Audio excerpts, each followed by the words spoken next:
Hi guys, this is Spartan765. Today I'm doing a video on how to, like if you got a Mauser, be it Yugo Mauser, German Mauser, Swedish Mauser, Spanish Mauser, Turkish Mauser, Argentinian, whatever the hell you have. If you wanted to make that into a hunting rifle, a good, reliable, accurate hunting rifle without, because I know some of these, like this one here is worth about $2,800 because it's a 1 of 200 production in that year. It's 1943 Mauser, Yugo Mauser. They only made 200 in that year. I bought it. You can get Yugo Mausers for about 150, 180 bucks normally. That's how much I bought this one for. Then later found out it was worth $2,800.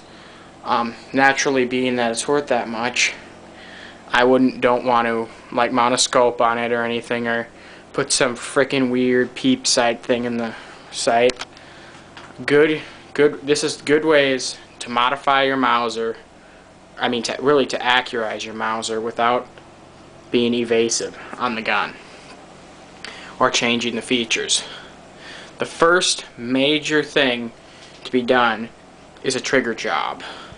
When they make these rifles, the trigger, where the trigger hits the tang up here, that's not super smooth because they don't make it like that because it's a military rifle. I already did a trigger job, and you'll see is you cock the bolt. The bolt works smooth. I smooth the bolt out. Hang on a second, I need to pull this down. Bolt works smooth, and this double trigger on this gun, the double trigger did not work very well because it was a one-stage trigger really. So, being it a double-stage trigger now, you pull it back until it gets harder to pull, and then I'm not going to dry fire because I've already dry fired it quite a bit of times getting this double trigger tuned in, doing the trigger job. But you got to get it so it's sanded with, or sand the lobes of the trigger with like 400 grit sandpaper, and sand the tang where the trigger rubs against it with 400. You get a nice, smooth, steady trigger pull, and then right when it gets to, I got it set so about right when it gets to the hard part, where it gets harder to pull back on the second stage, it's just a hair trigger and it'll fire.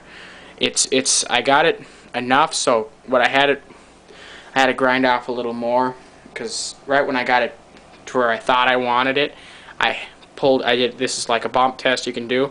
Pull the trigger and then like give the gun a good whack in the side, and if it fires, just because you hit it when you have it pulled back like this to its second stage, then you need to take off more material to make it so it's a little more trigger, a little bit more of a pull, or a little more material contacting the tang, or not the tang, but the sear and the cocking piece, which is, the sear hits up in the cocking piece like that, and then pulls down, and the cocking piece flies forward.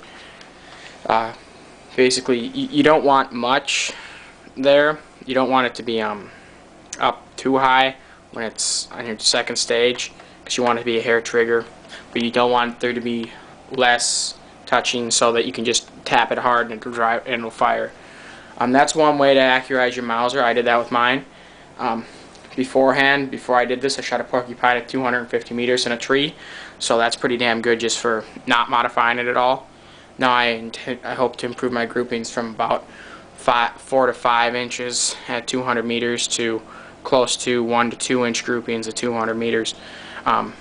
People will say, oh, well, the trigger job wouldn't just do that.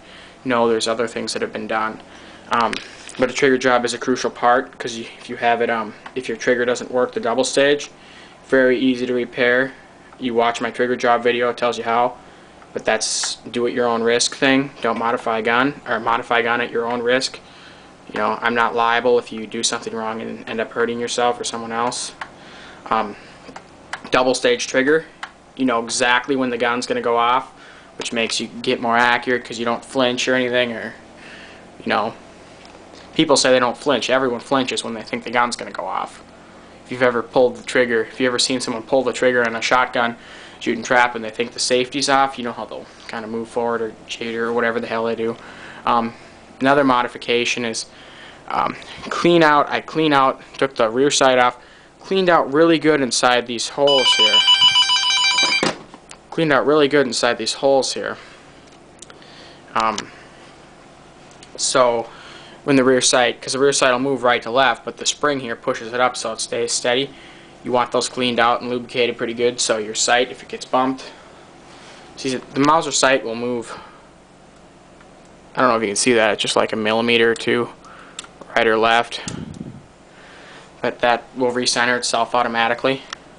No big deal.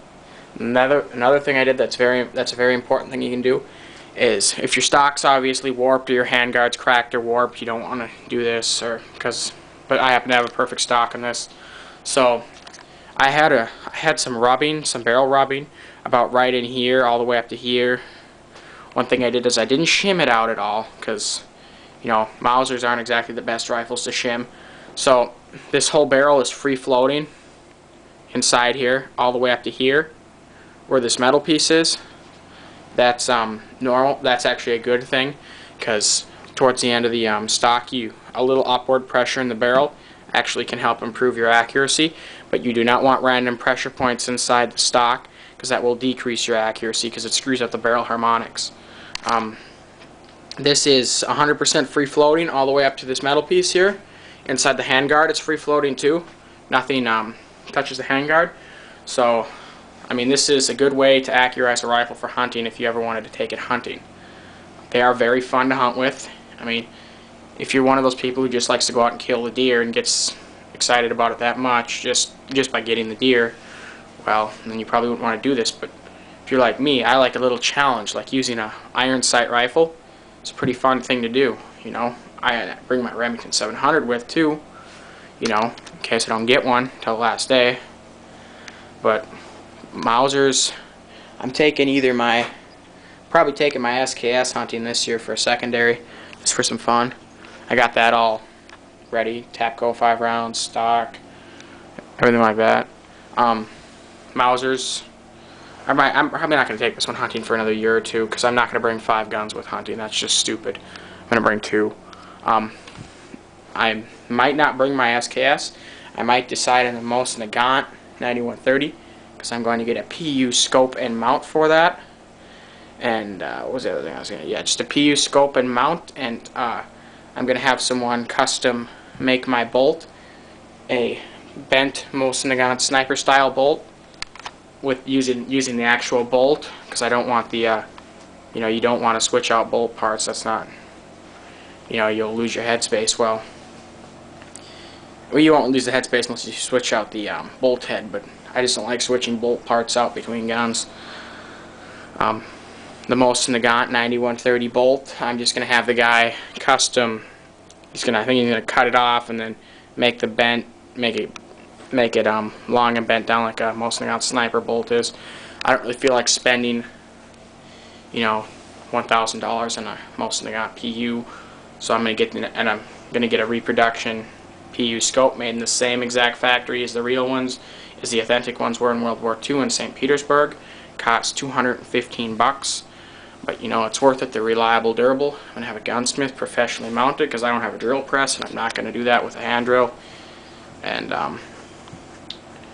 have the bolt done, and I might take that hunting this year instead of the SKS.